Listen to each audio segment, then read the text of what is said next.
അങ്ങനെ ഇവിടത്തോളം വന്ന് ഇവിടെ എത്തിയിട്ടാ. അപ്പോൾ ഇവിടെ ഫ്രണ്ടിൽ ഒരു വെള്ളച്ചാട്ടം ഉണ്ട്. നമ്മൾ വണ്ടിയിലൂടെ പാർക്ക് ചെയ്ത് വെച്ചിട്ടുണ്ട്. അല്ല അപ്പോൾ അവിടെ ഒരു അടിപൊളി ഒരു വെള്ളച്ചാട്ടം ഉണ്ട്. അപ്പോൾ പിള്ളേരുടെ അവിടെ നിർത്തിയിട്ട് കുളിക്കാനൊക്കെ ഇറങ്ങിയിരിക്കുക. ആണോ പേശക വെള്ളച്ചാട്ടം നോക്കി കാണിച്ചു തരാടാ. വണ്ടി എല്ലാ സൈഡിലും ഒതുക്കി വെച്ചിരിക്കുകയാണ്. ഉണ്ടോ വെള്ളച്ചാട്ടം നോക്കി പേശകല്ല.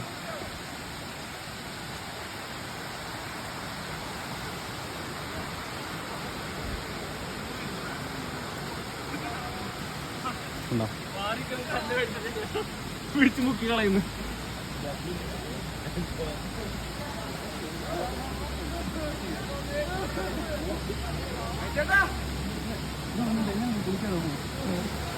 കുളിച്ചാൽ ഫ്രഷ് ആവട്ടെ. പറഞ്ഞു കൊടുക്കട്ടെ കാര്യങ്ങൾ.